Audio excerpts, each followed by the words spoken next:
इश्क की, मोहब्बत की, प्यार की 7 स्टेजेस होती है।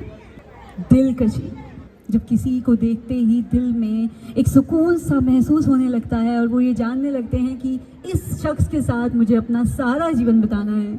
जैसे राम जी ने सीता जी को देखकर पहचान लिया और सीता जी ने राम जी को देखकर पहचान लिया। एक नए अंदाज में तुम फिर आए हो, सिर्फ दिल तक नहीं रूह में यूं समाए हो।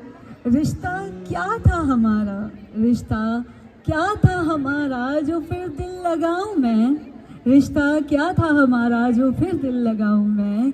चाहत क्यों फिर तुम्हें अपनी मैं बनाऊं मैं। इश्क की दूसरी स्टेज शुरू हो जाती है जिसमें होती है शादी, अटैचमेंट, प्यार। और वो प्यार जिसमें आप एक बंधन में बंधते हैं, जुड़ते हैं एक दूसरे से, जिसको शायद हम मोह भी कह सकते हैं। उसको हिंदी में हम मोह भी कह सकते हैं, जिसमें आप उस शख्स के साथ जुड़ने लगते हैं, उसकी बातें आपको अच्छी लगने लगती हैं, उसकी चीज़ें आपको अच्छी लगने लगती हैं, उसकी पसंद नापसंद आप सब कुछ जान रहे होते हैं। अगर इश्क है आसान तो करते हैं, अगर इश्क है आसान तो करते हैं। तुम उस तरफ से करो, हम इस तरफ से करते हैं। मोहब्बत का रास्ता दो तरफा तो जाता नहीं, मोहब्बत का रास्ता तो दो तरफा जाता नहीं। तुम उस तरफ से करो और हम इस तरफ से करते हैं। तो जब मोह बनने लगता है, आप उसके साथ वक्त बिताने लगते हैं, तो आपको धीरे धीरे होता है प्यार।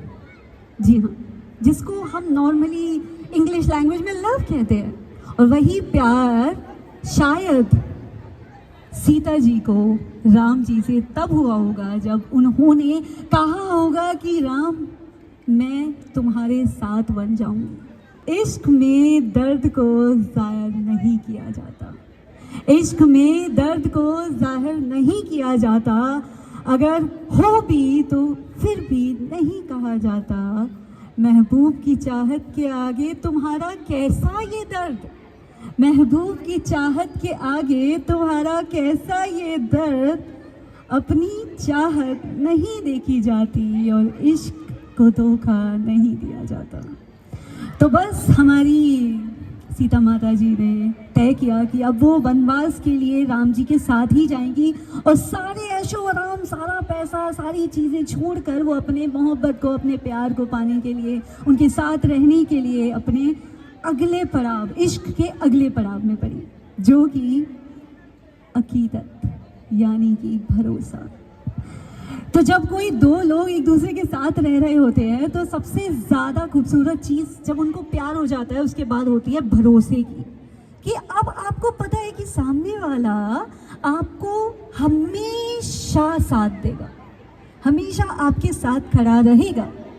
तो उसी ट्रस्ट के साथ सीता माता आगे बढ़ते हुए राम जी से मिलती हैं। तो जब उनको मोहब्बत हुई थी और उन्होंने कहा कि यार मुझे वो हिरन चाहिए, मुझे लेकर जाना है, मुझे अपनी सहेलियों को दिखाना है, तो राम जी ने कहा अभी लेके आते हैं आपके लिए। यही होती है इश्क की अगली स्टेज, इबादत, जिसमें आपके महबूब के लिए आप कुछ भी करने के लिए तैयार हो जाते हैं। आपको बस यही इम्पोर्टेंट होता है कि वो खुश है ना, बस।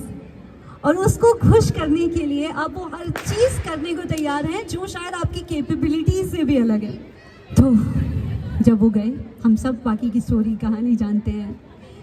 सीता माता का हरण होता है और वो चली जाती है और राम जी बहुत रोते हैं, बहुत रोते हैं, बहुत तड़पते हैं। है तो वो भगवान, बट फिर भी वो एक मोहब्बत के लिए, वो इश्क के लिए जो उन्होंने हमारी सीता माता जी के साथ एहसास किया था, उसको जीने के लिए उनको बहुत दूर तक ढूंढते हुए पहुंच जाते हैं श्रीलंका, लंका, सोने की लंका जहाँ पर उनको रावण यानी कि बुराई से लड़कर अपना प्यार, अपनी मोहब्बत, अपना इश्क वापस लाना होता है और वो लेकर आते हैं। और उसी स्टेज को कहते हैं जुनून, इश्क की 6वीं स्टेज। और उसके बाद तो सिर्फ एक ही स्टेज बचती है जिसको कहते हैं अंत, जब आप मोहब्बत में एक दूसरे के साथ विदा हो जाते हैं, इस सारी चीज़ों को छोड़कर सिर्फ एक होकर उनके साथ जीते हैं। इस दिवाली अपनी बुराइयों को छोड़िए, ईगो को छोड़िए, जेलसी को छोड़िए और सिर्फ अच्छाई को अपनाइए, प्यार को अपनाइए और उस प्यार को अपने जीवन में उतार कर एक खुशियों से भरे हुए परिवार में शामिल होकर इस दुनिया को और खूबसूरत बनाइए। Happy Deepawali to all of you.